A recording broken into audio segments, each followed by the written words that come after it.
So, hi. We're here to talk about COVID-19's impact on the events industry, the music industry. And I thought it'd be nice to do a few little catch-ups with people across the board. So looking at artists, looking at DJs, production, venues, all sides of it, and hearing a bit of sort of first-hand stories of how people are coping, how it's impacted them, and how to progress really going forward. So my name is Noel Cornford, and I run a talent agency called Inside Out Talent. We do a little bit of production, club nights, we curate stages for festivals, Americana events. And so because I kind of work in lots of different areas, I wanted to do this and find out that information about all the people that we deal with on a day-to-day basis. And today I'm here with Jake Vernum. So Jake, welcome. Hi, how you doing? I'm good, mate. How are you? I'm good. Yeah, really good. Thanks for doing this. I just thought it'd be nice to have a little window into people's own personal opinions on it, because I think there's a lot out there in terms of everyone can see the impact, and there's lots of campaigns going on. But I think we need to drill down and speak to the individuals. We hear from like Melvin, Ben, and Live Nation and stuff about how they're looking at doing major things to address the situation or to deal with it going forward. But really want to hear your sort of first-hand stance on it. So tell us a little bit about what you do then. Give everyone a sort of an outline of what you do in general. Well, in recent years, I've become a production manager for live touring artists. George Ezra, that's one of my most recent campaigns. I was planning on working with David Gray this year, and then another artist, Fatboy Slim. So my current job is to production manage and look after the touring logistics on the technical side for those three acts. And as well as that, I run some side projects for my father's company, a power company called Pearce Hire, and I look after some quite big festival projects for them, one-off festival projects. So everything I do is live event, live concert, festival focused. And the award-winning Pearce Hire. Award-winning Pearce Hire, yeah. We were lucky enough to... Tell us a bit about that. Well, how did that go down? Well, we were lucky enough to win the TPI award for Power Supplier of the Year this year, although we're not supplying much power this year, unfortunately. Well, that means you get to hold it for 2 years then. Yeah, hopefully. But yeah, I mean, it's a shame for everyone really what's happened, but certainly in terms of the Pearce Hire side of things, we were up for a pretty record-breaking year this year in terms of shows and turnover, and an award at the beginning of it. So things were looking really good on that side of things. Things were looking really busy for me generally in terms of live touring acts and the festival production side. So the busiest time of the year for me is April to September. So there isn't a day off really. Yeah, there's days at home normally, but days at home will be days sat in front of the computer. Same here. That time period, April to September, I think that's so really good for a lot of people. And the way that you get paid, you balance that out over the year as well, I imagine. So know what your quiet periods are. So you go hell for leather during the busy make hay whilst the sun shines. And so even, there's been support for a number of people, and obviously in this industry as well, a lot of people crying out for more help.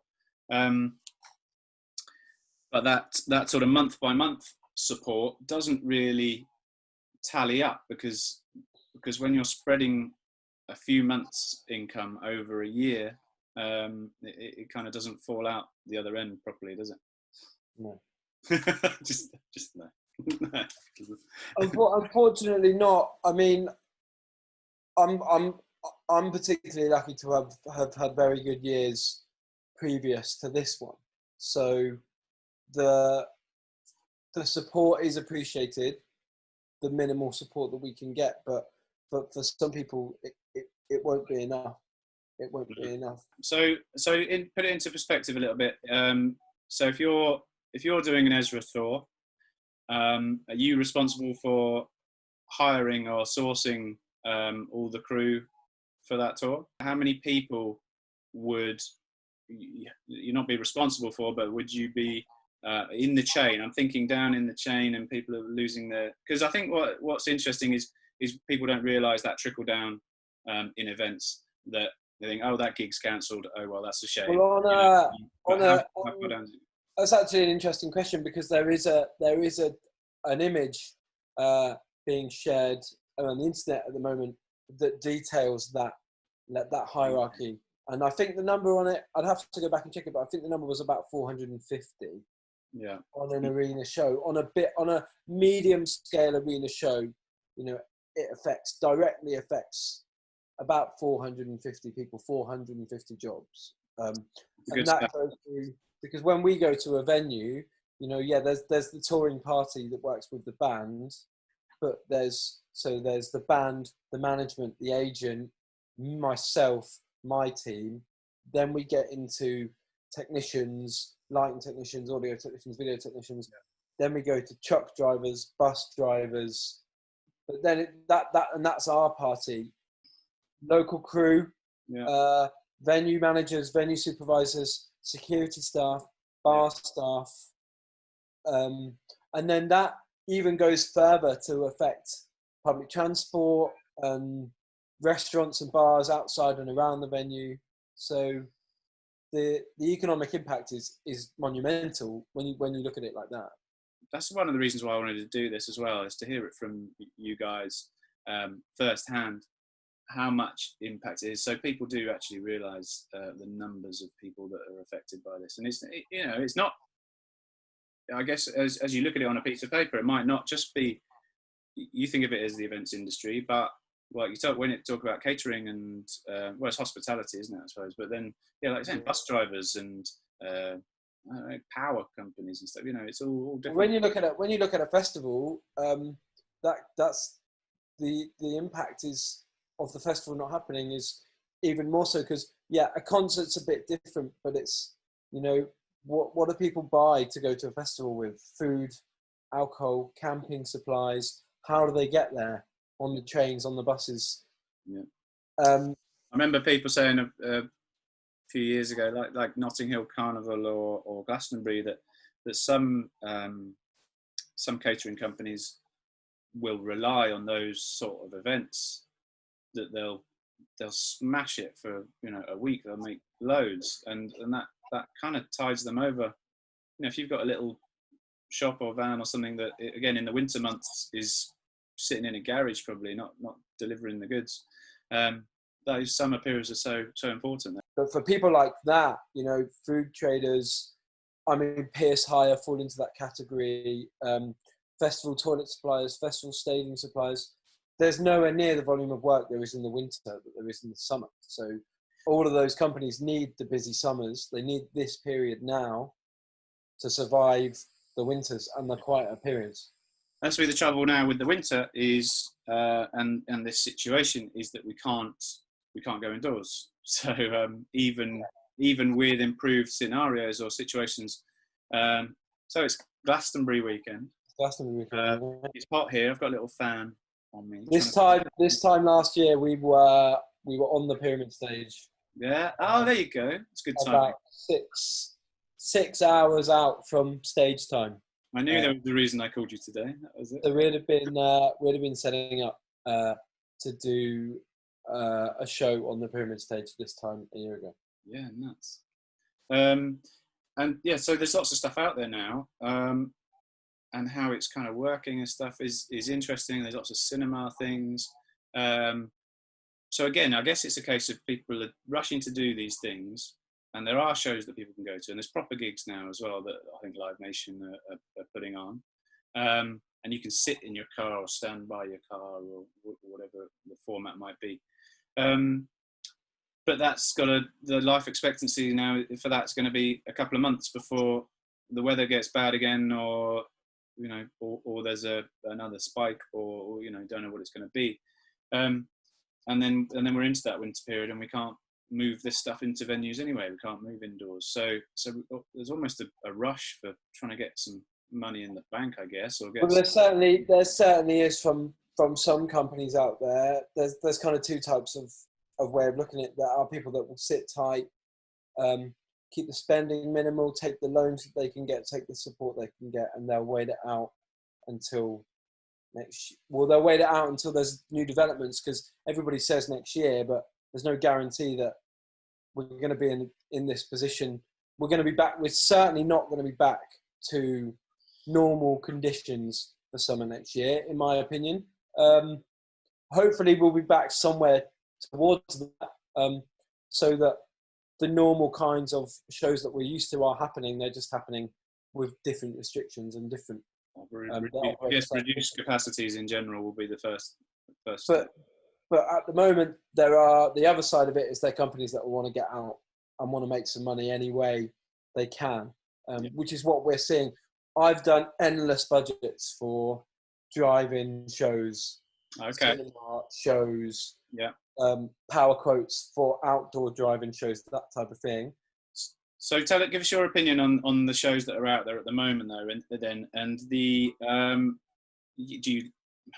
you can say if you like them or not, and what's the kind of audience? I think I've been thinking for the purist, we thrive off a moment, and I guess it will create different kinds of moments, but a crowd, being there, an environment, a buzz, the production, what you guys do.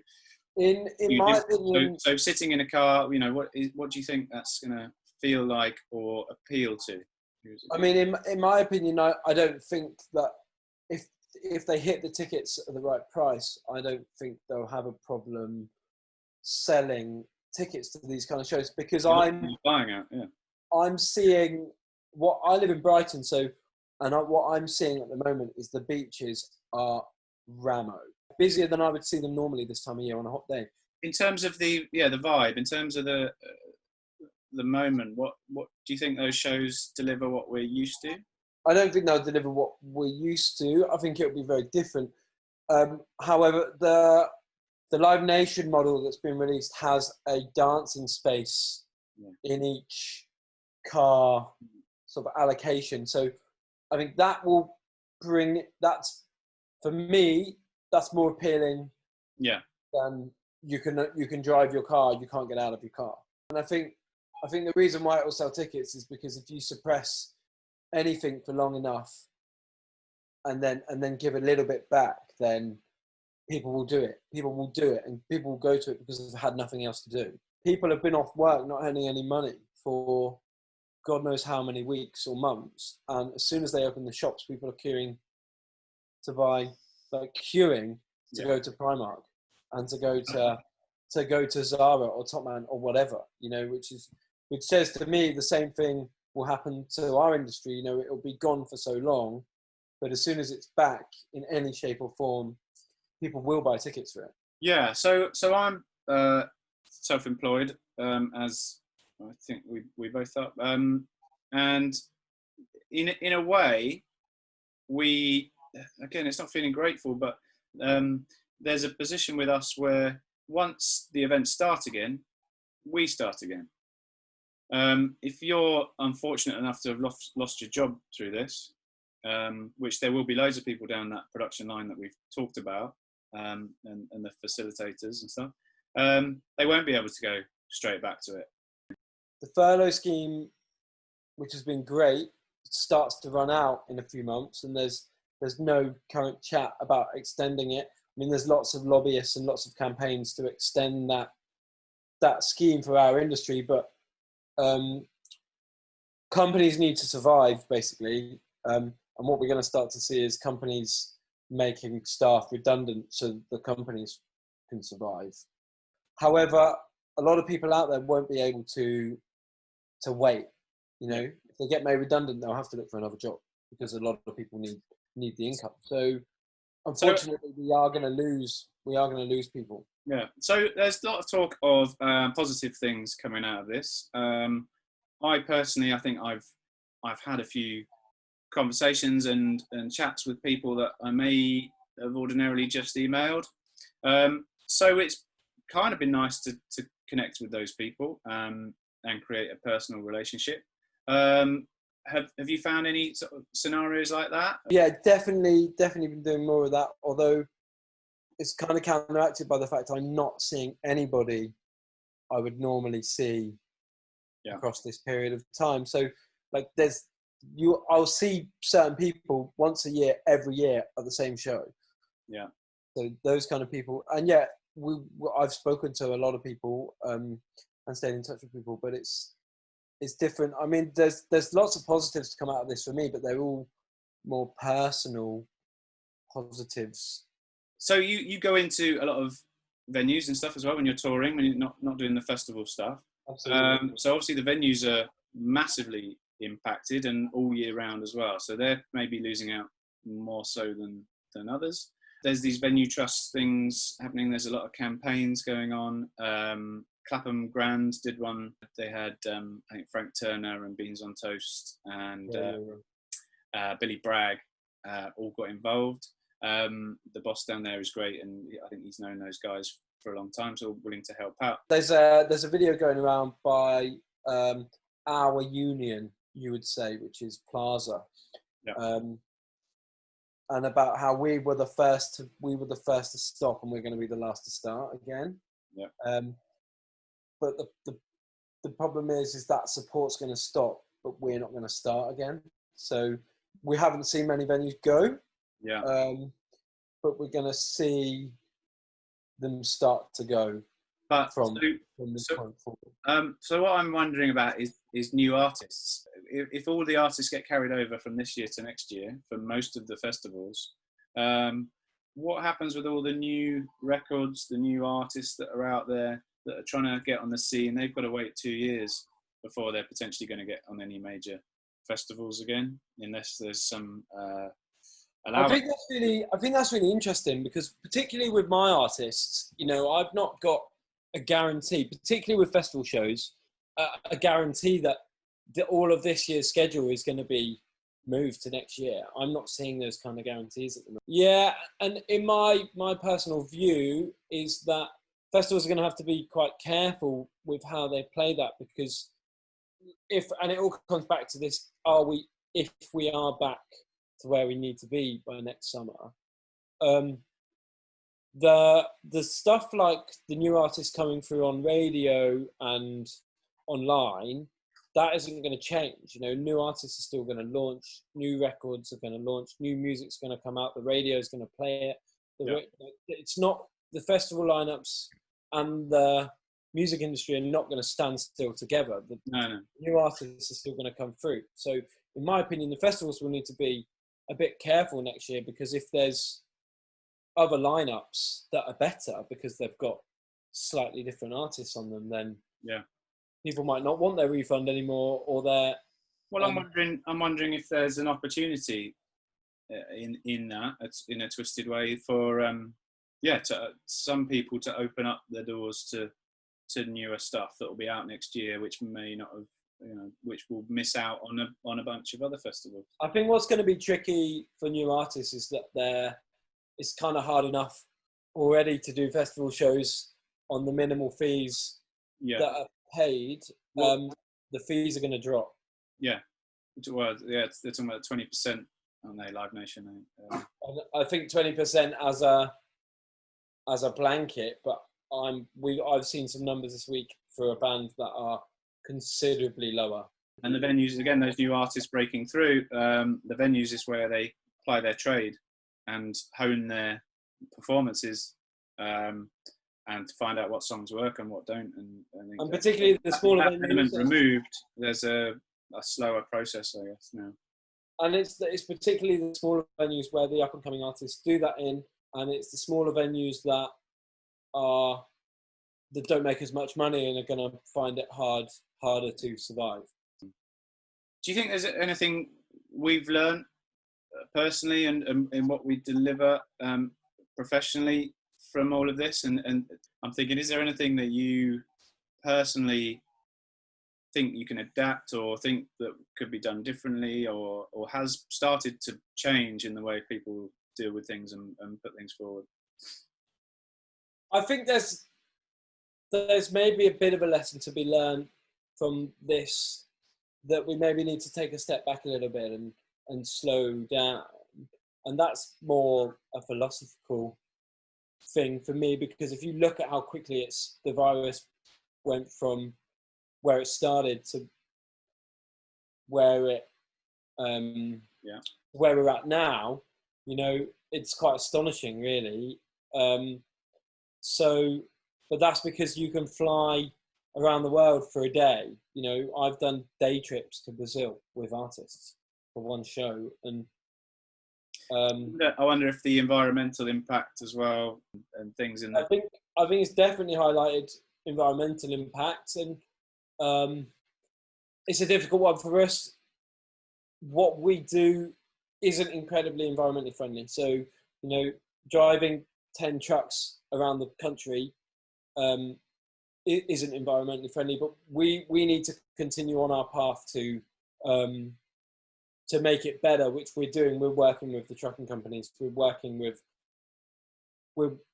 making tours single-use plastic free, all of that stuff. But this has highlighted how important it is to do that. And I think, unfortunately, you've seen on the news that the environmental impact has gone from one end to the other. You know, when the virus started and the lockdowns happened, it was the positive effects on the environment, and now there's news articles now that just say, well, we're back to where we were.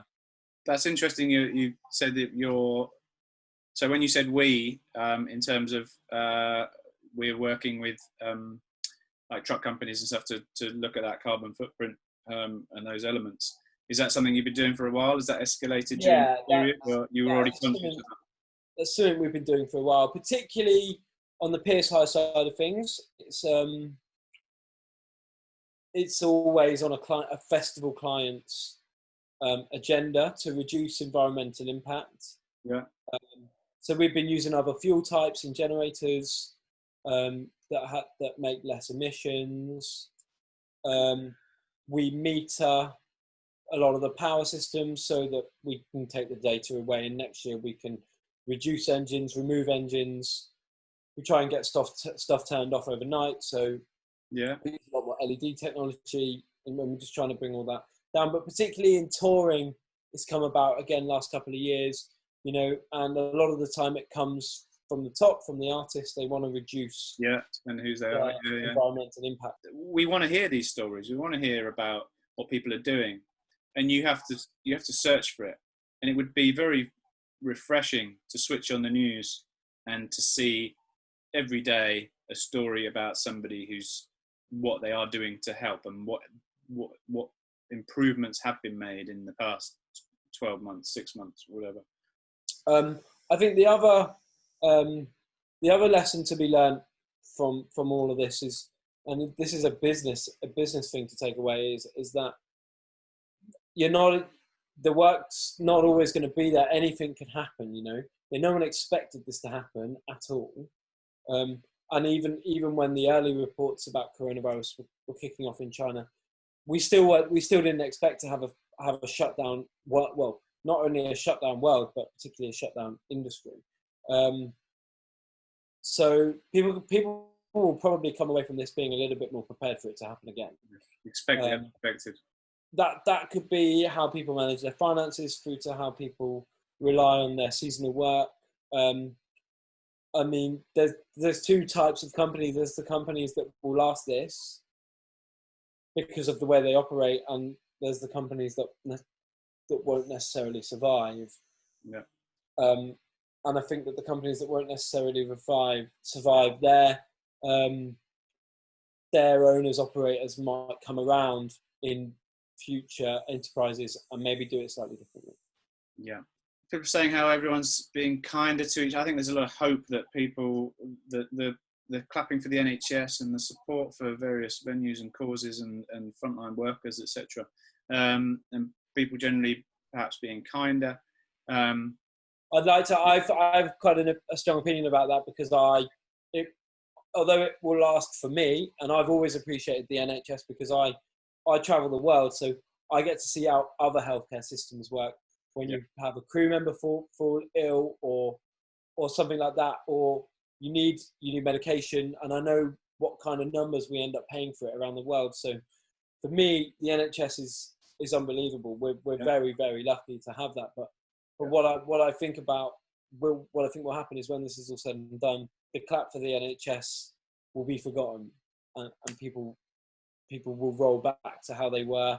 I'd like to think that won't happen, but I agree with you. I think this is what worries me, that it's a temporary show of gratitude for one another and for humankind, and I think there's a hope that it's a long-lasting thing.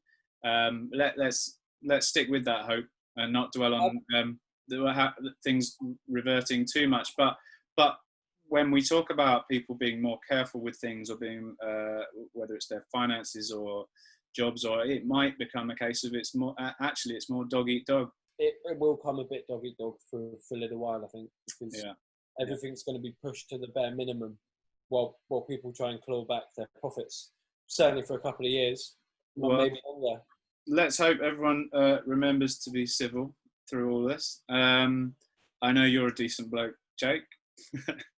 I mean, what I want to try, and we've had a lot of stuff cancelled this year, so and I sit where it's interesting for me is that I sit in a supplier role when I do my Pearce Hire stuff, and I sit in a client role when I work for an artist. So I know both sides of it. I understand both sides of the business very well.